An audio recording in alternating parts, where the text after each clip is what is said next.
నమస్తే welcome to deep cut geopolitical strategies deep state operations అదేవిధంగా గూఢచార విభాగాల నిఘా కార్యకలాపాలు ఇటువంటి కీలకమైన సమాచారాన్ని మీ ముందుకు తెచ్చే ఈ డీప్ కట్ సిరీస్లో ఇవాళ ఒక కీలకమైన అంశం గురించి నేను మీ ముందు అనేక విషయాలు పంచుకోబోతున్నాను. మొన్న సోమవారం నాడు పార్లమెంట్ శీతాకాల సమావేశాలు ప్రారంభమైన సందర్భంలోనే ఎంపీ నిరంజన్ రెడ్డి అడిగిన ప్రశ్నకి సివిల్ ఏవియేషన్ మినిస్టర్ పౌర విమానయాన శాఖ మంత్రి రామ్మోహన్ నాయుడు సమాధానమిచ్చారు. అందులో ఆయన చెప్పింది ఏంటంటే, ఒక నెల వ్యవధిలోనే సుమారు భారతదేశంలోని అన్ని కీలకమైనటువంటి నగరాల్లో ఉన్నటువంటి ఎయిర్పోర్ట్స్లో జీపీఎస్ స్పూఫింగ్ జరిగింది. సో విమానయానానికి సంబంధించి మన ఫ్లైట్స్ని ఆపే ప్రయత్నము లేకపోతే వాటిని తప్పుదోవ పట్టించే ప్రయత్నము జరిగింది అని రామ్మోహన్ నాయుడు అంగీకరించారు. అండ్ నిజానికి వాటి గురించి కొన్ని వివరాలు కూడా తెలియజేశారు. పార్లమెంట్లో ఎంపీ నిరంజన్ రెడ్డి అడిగిన ప్రశ్నకు సమాధానంగా జీపీఎస్ స్పూఫింగ్ నిజమేనని నిర్ధారించారు రామ్మోహన్ నాయుడు. ఈ నేపథ్యంలో అసలు జీపీఎస్ స్పూఫింగ్ అనేది నిజంగా ఒక భయంకరమైనటువంటి అంశం. ఇది ఒక రకంగా చెప్పాలంటే గందరగోళానికి గురి చేసేటువంటి అంశమే ఇది. అయితే భారతదేశం దీనికి సిద్ధంగా ఉందా? ఎవరు ఈ జీపీఎస్ స్పూఫింగ్ చేశారు? శత్రు దేశాలు మన భారతదేశంలోని ఫ్లైట్స్ని తప్పుదోవ పట్టించడము లేకపోతే ఫ్లైట్స్ని తప్పుదారి పట్టించి తద్వారా ఒక మారణ హోమాన్ని సృష్టించడానికి ప్లాన్స్ చేస్తున్నాయా అంటే అవుననే అంటున్నారు వార్ ఎక్స్పర్ట్స్. ఈ జీపీఎస్ స్పూఫింగ్ అనేది ఇక్కడ కేవలం మన భారతదేశం పైన జరిగిందే కాదు, అనేక ప్రాంతాల్లో జరిగింది. సో అనేక దేశాలు కూడా, ముఖ్యంగా అమెరికా లాంటి దేశాలు కూడా దీన్ని బారిన పడ్డ పరిస్థితులు ఉన్నాయి. సో ఈ నేపథ్యంలో అసలు జీపీఎస్ స్పూఫింగ్ గురించి మనం తెలుసుకుందాము. అండ్ నెక్స్ట్ జనరేషన్ పిల్లలకి నిజానికి మనం చెప్పాల్సింది, వార్ అనేది, యుద్ధం అనేదే చాలా వరకు అనేక ఆవిష్కరణలకు కీలకంగా నిలిచింది. మీరు ఏ టెక్నాలజీ అడ్వాన్స్మెంట్స్ ఏది చూసినా కూడా ఈరోజు మనం వాడుతున్నటువంటి నావిగేషన్ సిస్టమ్ దగ్గర నుంచి టెలికమ్యూనికేషన్స్ దగ్గర నుంచి ఏ ఆవిష్కరణ మన పౌర సమాజం వాడుతోందో అవన్నీ కూడా యుద్ధంలో మొదట ఉపయోగించినవే. యుద్ధ ప్రాతిపదికన ఒక ఆవిష్కరణ వచ్చిన తర్వాతే అది తర్వాత కాలంలో సమాజంలోకి వస్తుంది, దేశ ప్రయోజనాల కోసం వినియోగించడం జరుగుతుంది. న్యూక్లియర్ వెపన్స్ దగ్గర నుంచి ప్రతిదీ కూడా. సో యుద్ధం గురించి తెలుసుకోవడం అనేది రాబోయే ఇంకా నెక్స్ట్ జనరేషన్స్కి సంబంధించి రాబోయే 10-20 సంవత్సరాలు 30 సంవత్సరాల తర్వాత వచ్చే టెక్నాలజీస్ని మనం ఈరోజే అర్థం చేసుకున్నట్టు. సో వార్ స్టోరీస్ చాలా కీలకము, మన పిల్లలకు కూడా చూపించాల్సిన అవసరం కనబడుతోంది. సో అసలు ఫస్ట్ ఈ పార్లమెంట్ రణగుణ ధ్వనులు నడుస్తున్న టైంలోనే నేను జీపీఎస్ స్పూఫింగ్ గురించి నేను ఖచ్చితంగా చెప్పాలని ఎందుకు అనుకున్నానంటే, ఇది భారతదేశానికి సంబంధించినటువంటి సెక్యూరిటీ థ్రెట్.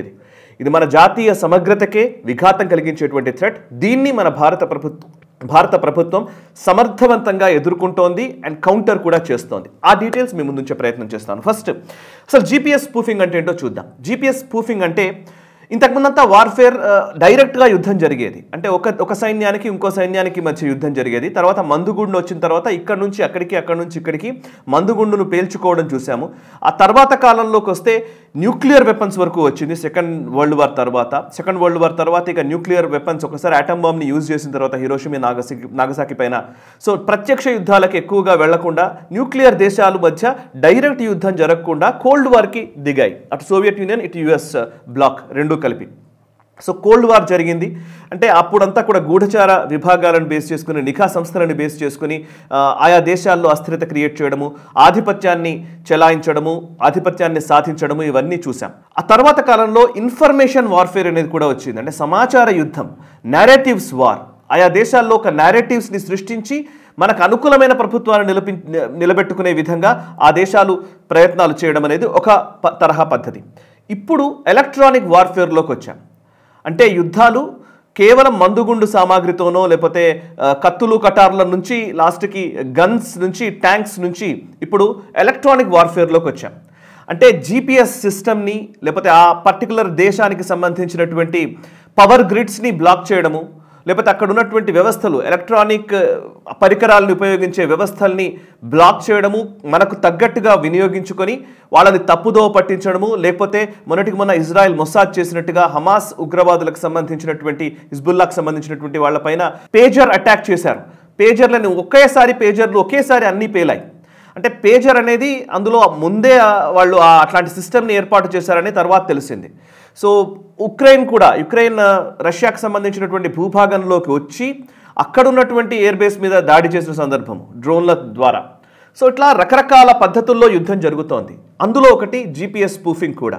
జీపీఎస్ స్పూఫింగ్ అంటే మన ఫైటర్ జెట్స్ కావచ్చు, నావీ వార్షిప్స్ కావచ్చు, లేకపోతే సివిలియన్ ఎయిర్ క్రాఫ్ట్స్ కావచ్చు, ఇవన్నింటినీ కూడా మన GPS నావిగేషన్ వ్యవస్థను ఆధారంగా చేసుకునే మన వ్యవస్థ అంతా నడుస్తుంది. అంటే ఒక ప్రాంతం నుంచి ఇంకో ప్రాంతానికి వెళ్ళాలంటే నావిగేషన్ సిస్టమ్ని యూజ్ చేసుకొని ఒక ప్రాంతం నుంచి ఇంకో ప్రాంతానికి వార్షిప్స్ కానీ ఇంకోటి కానీ వెళుతూ ఉంటాయి. సో ఆ నావిగేషన్ సిస్టమ్ని ఇంటర్సెప్ట్ చేసి నావిగేషన్ సిస్టమ్ని బ్లాక్ చేయడం వచ్చేసి GPS జామింగ్ అంటారు. అంటే దాన్ని జామ్ చేయడం, అసలు మొత్తానికే నావిగేషన్ సిస్టమ్ పని చేయకుండా చేయడం.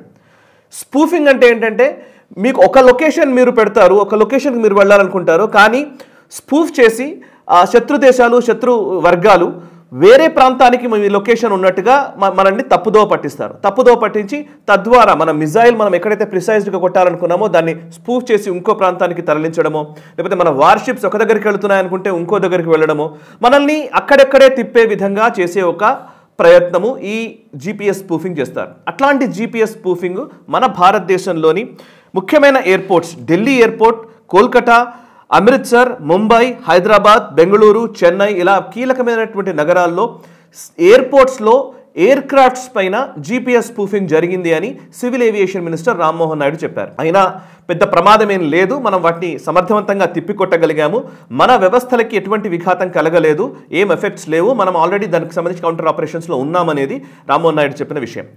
అయితే ఈ GPS స్పూఫింగ్ మన మీద మాత్రమే జరిగిందా అంటే అనేక ప్రాంతాల్లో అనేక దేశాల మధ్య ఇది జరుగుతూనే ఉంది. నేను కొన్ని డీటెయిల్స్ చెప్తాను.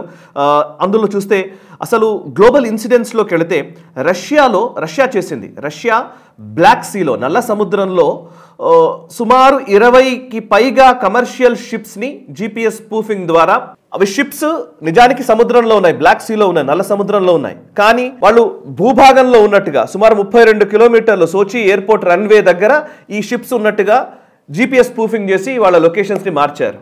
ఇది తర్వాత తెలిసింది US మ్యారిటైమ్ అడ్మినిస్ట్రేషన్, వాళ్ళకి సంబంధించినటువంటి అమెరికాకు సంబంధించినటువంటి మ్యారిటైమ్ అడ్మినిస్ట్రేషన్ MARAD అని ఉంటుంది, వాళ్ళు ఈ GPS స్పూఫింగ్ జరిగిన దాని విషయాన్ని నిర్ధారించారు కూడా. అండ్ దీన్ని నాటో ఎలక్ట్రానిక్ వార్ఫేర్ అని డిక్లేర్ కూడా చేసింది. ఇది 2017 జూన్ నెలలో జరిగింది. మరొక వైపు ఇరాన్ అమెరికాకు సంబంధించినటువంటి డ్రోన్స్ని తప్పుదోవ పట్టించి ఆఫ్ఘనిస్తాన్కి వెళ్లాల్సినటువంటి డ్రోన్స్ని తప్పుదోవ పట్టించి వేరే ప్రాంతంలో దింపారు ఇరాన్కి సంబంధించినటువంటి GPS స్పూఫింగ్ చేసినటువంటి ఎక్స్పర్ట్స్. దీన్ని కూడా US అఫీషియల్గా యాక్సెప్ట్ చేయలేదు, ఎందుకంటే వాళ్ళ పరువు పోతుందని అఫీషియల్గా యాక్సెప్ట్ చేయలేదు. కానీ ఇది కూడా ఖచ్చితంగా GPS డిసెప్షన్ వల్లనే జరిగింది అని పెంటగాన్ అఫీషియల్స్ ఒక రకంగా ధృవీకరించారు. ఇది ఎలక్ట్రానిక్ వార్ఫేర్ అని, GPS స్పూఫింగ్ జరిగిందని, మమ్మల్ని తప్పుదో పట్టించారని వాళ్ళు అంగీకరించకుండా GPS డిసెప్షన్ అయితే జరిగిందని జస్ట్ పైన మాట్లాడారు. కానీ ఇరాన్ అమెరికాకు సంబంధించిన డ్రోన్లని GPS స్పూఫింగ్ చేయగలిగింది. ఇక నార్త్ కొరియా, సౌత్ కొరియాకు సంబంధించిన విషయాలు, కాన్ఫ్లిక్ట్స్ మనకు ఎప్పుడు తెలిసినవే. సౌత్ కొరియాకు సంబంధించిన 2012 సంవత్సరంలో జరిగింది ఇది, మే నెలలో. సౌత్ కొరియాకు సంబంధించినటువంటి సుమారు 600 పైచిలుకు ఎయిర్ క్రాఫ్ట్స్ ని, 160 పైచిలుకు షిప్స్ ని GPS స్పూఫింగ్ చేసి వాళ్ళ సిగ్నల్స్ ని బ్లాక్ చేయడము, జామ్ చేయడము చేసి వాళ్ళ సిగ్నల్స్ ని తప్పుదోవ పట్టించి వేరే ప్రాంతానికి తీసుకెళ్లారు. సౌత్ కొరియా పైన నార్త్ కొరియా చేసినటువంటి అటాక్ ఇది. 2016లో కూడా ఇట్లాంటి సంఘటన జరిగింది. 2016లో సౌత్ కొరియాకు సంబంధించినటువంటి 1016 ఎయిర్ క్రాఫ్ట్స్, అదేవిధంగా 712 షిప్స్ పైన GPS స్పూఫింగ్ చేశారు. నార్త్ కొరియా ఇదొక ఎలక్ట్రానిక్ వార్ఫేర్ బ్రిగేడ్ ని వాళ్ళపైన, సౌత్ కొరియా పైన సంధించింది. ఇక మరొక వైపు చైనాలో ఏంటంటే, చైనాలో ఒకసారి కొంతమంది మాఫియాకు సంబంధించి, శాండ్ మాఫియా, అక్కడ ఒక శాండ్ మాఫియా కూడా ఉంది. శాండ్ మాఫియా చైనాకు సంబంధించినటువంటి కొన్ని షిప్స్ పైన GPS స్పూఫింగ్కి పాల్పడి అక్కడక్కడే ఆ సౌత్ చైనా సీలో అక్కడక్కడే రౌండ్ అండ్ అన్నట్టుగా షిప్పులు తిరిగే విధంగా వాళ్ళు GPS స్పూఫ్ చేశారు. నిజానికి ఇది ఒక రకంగా చెప్పాలంటే ప్రభుత్వానికి సంబంధించినటువంటి విభాగాలు మాత్రమే చేయడం కాదు, ఈవెన్ ప్రైవేట్ వర్గాలు, మాఫియా చేతుల్లో కూడా ఈ GPS స్పూఫింగ్ యాక్టివిటీస్ ఉన్నాయి అనడానికి ఇది ఒక నిదర్శనం. యుక్రెయిన్ వార్ సందర్భంలో రష్యా అనేక మార్లు యుక్రెయిన్కి సంబంధించినటువంటి GPS స్పూఫింగ్ చేస్తూ వచ్చింది. వాళ్ళ నావిగేషన్ని తప్పుదో పట్టించడం ఇవన్నీ చేసుకుంటూ వచ్చారు.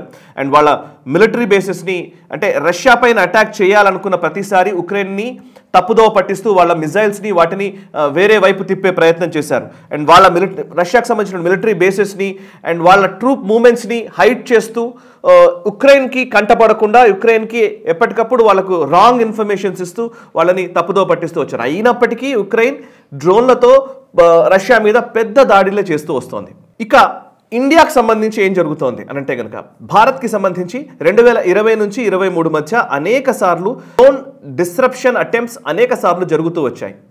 అందులో ముఖ్యంగా బార్డర్ సెక్యూరిటీ ఫోర్స్ బిఎస్ఎఫ్ వచ్చేసి పంజాబ్ సెక్టర్లో అనేక సార్లు దీన్ని నిర్ధారించింది. 2021, 2022, 2023 ఈ 3 సంవత్సరాల్లో కూడా క్రాస్ బార్డర్ డ్రోన్ మూవ్మెంట్స్ చాలా వరకు జరిగాయి. అవన్నీ కూడా మనల్ని మిస్లీడ్ చేయడానికి అనేక ప్రయత్నాలు చేశారు. వాటిని ఎప్పటికప్పుడు మనం తిప్పికొడుతూనే ఉన్నాం. ఆల్మోస్ట్ కొన్నింటిని తిప్పికొట్టగలిగాము, కొన్నింటిని మనము వదిలేయాల్సిన పరిస్థితి వస్తుంది. కొన్నిసార్లు మనం వాళ్ళు ఎలాగోలా కన్నుగొప్పి లోపలికి రావచ్చు.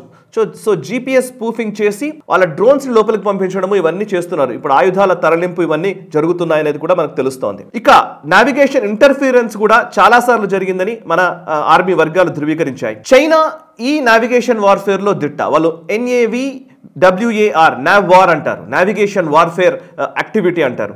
ఇది లదాఖ్లో 2020-21 సంవత్సరంలో అనేక మార్లు జరిగింది. దాన్ని మనం కూడా కౌంటర్ యాక్టివిటీస్ చేశాము, కౌంటర్ ఆపరేషన్స్ చేసి సైబర్ అటాక్స్ని మనం కూడా తిప్పికొట్టగలిగాము. వాళ్ళ సిస్టమ్స్ని కూడా మనము ఇంటర్సెప్ట్ చేయగలిగాము. అందులో అనేక సార్లు ఈ అంశాల గురించి మేము గ్లోబల్ రౌండప్లో, ఈవెన్ డిఫెన్స్ రౌండప్లో కూడా రెగ్యులర్గా డిస్కస్ చేస్తూనే ఉన్నాం. ఇక సివిల్ ఏవియేషన్కి సంబంధించినటువంటి alerts, DGCA director general of civil aviation ఈ మధ్య కాలంలో అనేక సార్లు మనకి ఇష్యూస్ జారీ చేస్తూనే ఉంది, వార్నింగ్స్ ఇష్యూ చేస్తూనే ఉంది. ఎందుకంటే ఉక్రెయిన్కి సంబంధించినటువంటి ఉదంతాలను చూసాము. అండ్ పాకిస్తాన్ బార్డర్లో పాకిస్తాన్ మనపైన చేస్తున్నటువంటి అటాక్స్ ఇవన్నింటిని దృష్టిలో ఉంచుకొని ఇప్పటికే DGCA అనేక ప్యాసింజర్ ఫ్లైట్స్కి సంబంధించి ఒక వలయాన్ని క్రియేట్ చేశారు, నిఘా వలయాన్ని. ఏది కూడా ఇంటర్సెప్ట్ చేయకుండా మనకు జీపీఎస్ స్పూఫింగ్ జరగకుండా మనం కౌంటర్ మెకానిజం తీసుకున్నామని తెలుస్తోంది.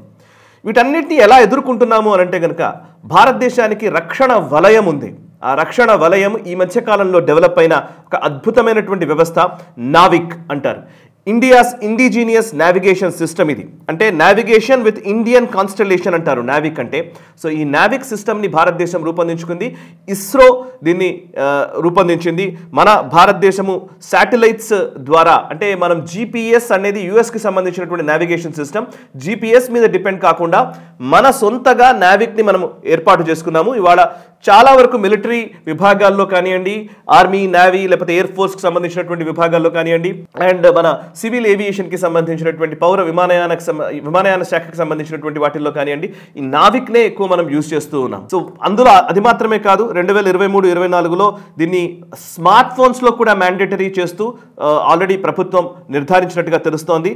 అండ్ చాలా వరకు వెహికల్స్లో కానివ్వండి, లేకపోతే డ్రోన్ సిస్టమ్స్లో కానివ్వండి, ఈ నావిక్నే ఉపయోగించే విధంగా కూడా మనము ప్రైవేట్ ప్లేయర్స్ పైన కూడా మనము కొన్ని ఆదేశాలు జారీ చేశాము. ఆల్మోస్ట్ అన్నిట్లలో కూడా ఈవెన్ నావిక్ సిస్టమ్ని ఇంటిగ్రేట్ చేయడం వల్ల ఈ అటాక్స్ జరిగినప్పుడు లేదా జరగకుండా ఉండడానికి చర్యలు తీసుకుంటాము. ఒకవేళ జరిగినా కూడా వాటిని తిప్పికొట్టడానికి వీలైనటువంటి ఒక ఎలక్ట్రానిక్ వార్ఫేర్ సిస్టమ్ని భారత ప్రభుత్వం డెవలప్ చేసింది. అంతేకాదు ఇండియన్ అసెట్స్కి సంబంధించి, లేకపోతే ఇప్పుడు DRDO కూడా ఒక యాంటీ స్పూఫింగ్ టెక్నాలజీని తయారు చేసింది. 2022 నుంచి 24 మధ్య జరిగింది. ఇది యాంటీ స్పూఫింగ్ రిసీవర్స్ని తయారు చేశాము. మనము మల్టీ యాంటెనా డైరెక్షన్ ఫైండింగ్ సిస్టమ్స్ని తయారు చేశాము. Digital electronic warfare suites army, navy, air force కి సంబంధించి మనం బిల్డ్ చేయగలిగాము. Anti jamming protection for missiles and UAVs కూడా మనం బిల్డ్ చేయగలిగాము. ఇలా Indian army, Indian navy, Indian air force, అదేవిధంగా సివిల్ ఏవియేషన్ పౌర విమానయానానికి సంబంధించినటువంటి అంశాల్లో అన్నిట్లలో కూడా మనదైన రీతిలో ఎలక్ట్రానిక్ వార్ఫేర్ సిస్టమ్ని మనం ఇంటిగ్రేట్ చేసి పెట్టాం. కాబట్టి ఒక రక్షణ వలయాన్ని ఈ సైబర్ సెక్యూరిటీ విషయంలో మనం ఏర్పాటు చేసుకోగలిగాము అనేది ఇప్పటి వరకు ఉన్న సమాచారాన్ని బట్టి మనకు వస్తోంది. సరే, యుద్ధం ఎప్పుడు కూడా శత్రువు బలాల్ని బేస్ చేసుకుని జరగదు, బలహీనతల్ని బేస్ చేసుకుని జరుగుతుంది. ఎక్కడో ఒక చిన్న తప్పిదం జరిగినా కూడా ఒక పెను ప్రమాదం ఖచ్చితంగా జరుగుతుంది. సో ఆల్మోస్ట్ 100% జరిగే దాడులన్నింటినీ ఆపడమే మన రక్షణ విభాగం పెట్టుకున్నటువంటి అంశం. ఈ దాడులు కొనసాగుతూనే ఉంటాయి, కానీ వాటిని ఆపే ప్రయత్నం కంటిన్యూస్గా మనం చేస్తూనే ఉంటాం. శత్రుమూకలు, ముఖ్యంగా ఎలక్ట్రానిక్ వార్ఫేర్ దగ్గర నుంచి ఈవెన్ నిఘా వర్గాల్లో ఒక మాట ఉంటుంది. Research and analysis wing experts ఎప్పుడు చెప్పే మాట ఏంటంటే, శత్రుమూకలు 100 అటెంప్ట్స్ చేస్తే అందులో ఒక్కటి సక్సెస్ అయినా వాడు విజయం సాధించినట్టే. కానీ ఒక్కటి ఫెయిల్ చేసిన మనము ఆ 100ని ఆపాల్సిందే. 100కి 100% స్ట్రైక్ రేట్ మన వైపు ఉండాల్సిందే. ఒక్క దగ్గర మిస్ అయినా కూడా మనం ఒక పెను ప్రమాదాన్ని చూడాల్సి వస్తుంది. అలాగే అనేక బాంబు దాడులు ఇవన్నీ జరుగుతూ ఉంటాయి. సో 100% యాక్యురసీ తోటి ఎప్పటికప్పుడు 24 గంటలు నిఘా నేత్రాలు పెట్టుకుని భారత త్రివిధ దళాలు పనిచేస్తూ ఉన్నాయి, భారత నిఘా వ్యవస్థలు పనిచేస్తూ ఉన్నాయి. సో ఈ GPS స్పూఫింగ్ జరిగింది అనగానే భయపడాల్సిన అవసరం లేదు. మనం సేఫ్గానే ఉన్నాం, సేఫ్ హ్యాండ్స్లోనే ఉన్నాం. అంటిల్ అండ్ అన్లెస్ మన ప్రభుత్వపు చిత్తశుద్ధి ఉన్నంత వరకు. చూస్తూనే ఉండండి నేషనలిస్ట్ హబ్, మనసా వాచా కర్మణ, దేశహితం కోసం. ఈ వీడియో మీకు నచ్చినట్టయితే లైక్ చేయండి, 10 మందికి షేర్ చేయండి. అలాగే కామెంట్ల రూపంలో మీ అభిప్రాయాలను మాతో పంచుకోండి. Nationalist hub group of channels ను సబ్స్క్రైబ్ చేసుకుని తెలుగునాట జాతీయవాద జర్నలిజాన్ని ప్రోత్సహించండి. ఈ వీడియో కింద ఉన్న బెల్ ఐకాన్ పై క్లిక్ చేయడం మర్చిపోవద్దు.